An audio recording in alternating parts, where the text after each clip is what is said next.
सोमवार के दिन की अष्टमी पढ़ने पर। कौन से दिन? सोमवार के दिन। कौन सी तिथि? जम के बोलो। अष्टमी।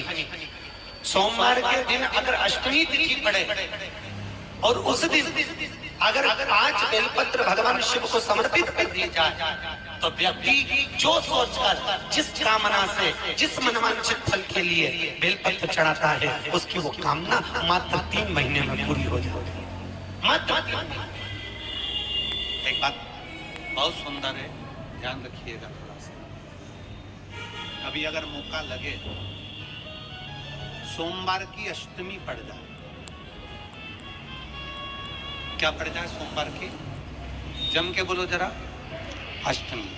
या तो सोमवार की अष्टमी पड़ जाए, या हर महीने शिवरात्रि आती है, हर महीने आती है, या तो सोमवार की अष्टमी पड़ जाए या फिर सोमवार की शिवरात्रि पड़ जाए, हर महीने आती है। प्रयास करना कहीं से देसी गाय का दूध मिल जाए, थोड़ा सा दूध देसी गाय का मिल जाए, थोड़ा सा दूध। श्री शिवाय नमः। देसी गाय का थोड़ा सा दूध अगर प्राप्त हो जाए,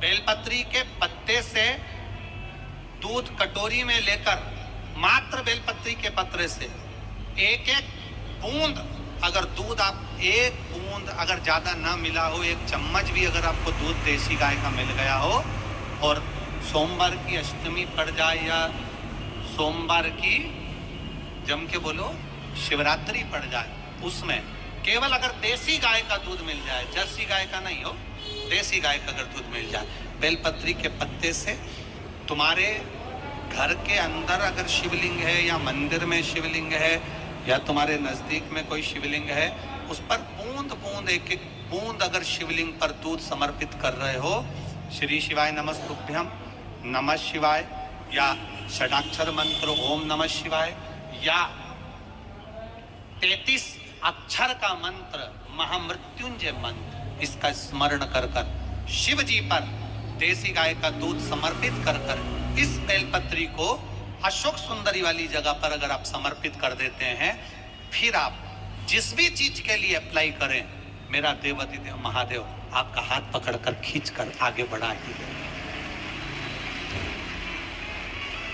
मेहनत करना, कर्म पूरा करना, पढ़ाई अच्छी करना, और पढ़ाई के साथ में विद्या अध्ययन करने के साथ में अच्छी मेहनत के साथ में देसी गाय का दूध भगवान शंकर को समर्पित करना, भगवान शंकर को समर्पित करना, देसी गाय का दूध धीरे धीरे धीरे धीरे समर्पित, भावों के साथ अब समर्पित, देसी गाय का दूध एक एक बूंद समर्पित करें, धीरे धीरे समर्पित करें। और देसी गाय का दूध जब धीरे धीरे समर्पित करें, बड़े रास्ते से, आनंद से धीरे धीरे जब आप समर्पित करेंगे, बेलपत्री वही दूध में सनी हुई बेलपत्र अशोक सुंदरी वाली जगह पर, उस समय पर डंडी का भाग शिवलिंग की ओर नहीं होना चाहिए, उस समय पर डंडी का भाग जहां से पानी बहकर जाता है अशोक सुंदरी की ओर से, वहां पर होना चाहिए। कार्य में सफलता मिलती है। शिव तत्व को धारण। सोमवार की अष्टमी का मतलब आपको इंदौर की कथा में बताया था, जिस दिन शंकर और पार्वती के मिलन का दिवस, और केवल एक माता पार्वती के अकेले मिलन का नहीं, 64 योगनिया तक भगवान शंकर से मिलने के लिए आती है। पीला चंदन लगा, कितना लगाना है? बीच वाला जो पत्ता है उस पर पीला चंदन। जब आपको लगे कि मेरा जीवन बहुत कष्टमय है, अब ये रोग, अब ये कष्ट दूर ही नहीं हो रहा, अब ये आए दिन तकलीफ पर तकलीफ बढ़ती जा रही है, आए दिन रोग, बीमारी, पैसा घर में बच नहीं रहा, बहुत कष्टमय जीवन है, इसमें लगाओ पीला चंदन बेलपत्री की बीज पत्ती पर। महाराज,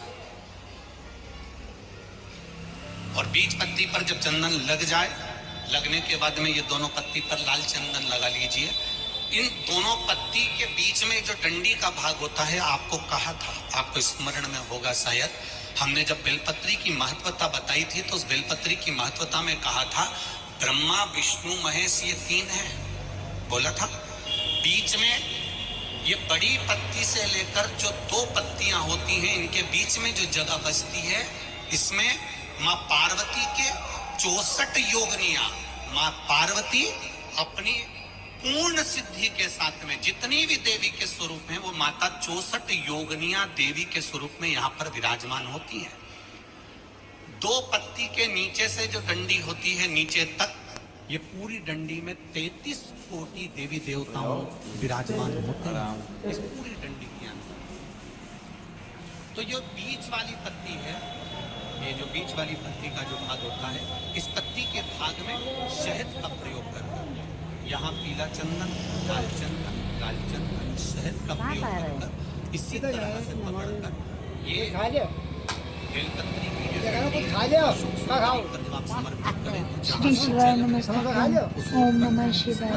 को चढ़ाकर केवल आपके हृदय की बात कहकर देवाधिदेव महादेव से कोई भी शिव जी का मंत्र, पंचाक्षर नमः शिवाय, षडाक्षर ओम नमः शिवाय, श्री शिवाय नमस्तुभ्यं, या महामृत्युंजय मंत्र, जो शिव का मंत्र हो आपके पास में, उसको बोलते हुए देवाधिदेव महादेव को धीरे धीरे जल की धार चढ़ाना प्रारंभ करो। जल की धार जब पूर्ण होने लगे, उसमें थोड़ा जल बचे, तब अशुभ सुंदरी पर जो तुमने बेलपत्र चढ़ाई है, वहां उस जलधार को चढ़ा। ये प्रयोग आपको केवल सोमवार की अष्टमी पढ़ने पर ही करना है। कौन से दिन करेंगे? जम के बोलिए जरा।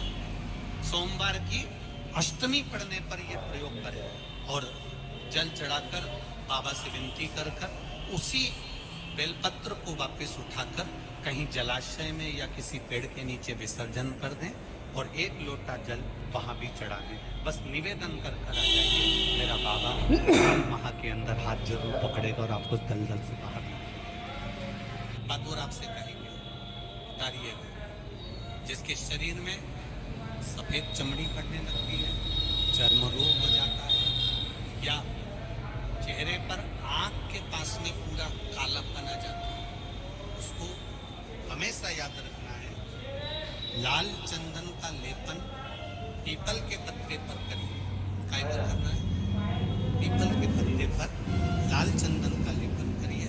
लेपन कर सोमवार की अष्टमी के दिन उसको लेपन कर वापिस निकाल कर शंकर भगवान पर उसका धीरे धीरे कुंड बनाकर लेपन प्रारंभ करें। जब आप कुंड बनाकर लेपन करना प्रारंभ करें, उसके बाद इस चंदन को जो सोमवार की अष्टमी के लिए निकाल कर दिया है और निकाल कर उस चंदन का प्रयोग चर्म रोग के स्थान पर थोड़ी थोड़ी मात्रा में करना प्रारंभ करें, पानी के साथ मिलाकर।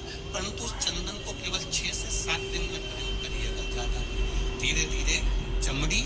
परंतु उसको सोमवार की अष्टमी के दिन सिद्ध कर कर बनाना है, उसको सोमवार की अष्टमी के दिन चढ़ाना है। श्री शिवाय नमस्तुभ्यं या ओम नमः शिवाय या पंचाक्षर या महामृत्युंजय मंत्र, जो आपको शिव जी का जो नाम आपको याद हो उसको बोलकर चढ़ाना। उसको लिया, फिर उसको अपने शरीर में लगाना प्रारंभ करो।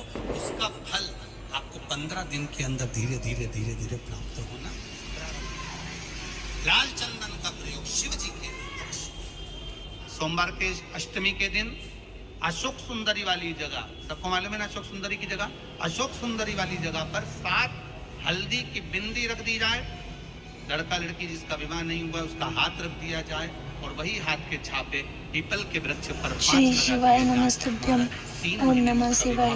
वीडियो अच्छी लगी है तो लाइक करें, शेयर करें, कमेंट करें और ऐसी ही वीडियो देखने के लिए हमारे चैनल को नमस्तुभ्यं। सोमवार की अष्टमी साल में 3 से 4 बार आती है, इसलिए आप इस उपाय को ज़रूर करें। जय श्री महाकाल, जय भोलेनाथ।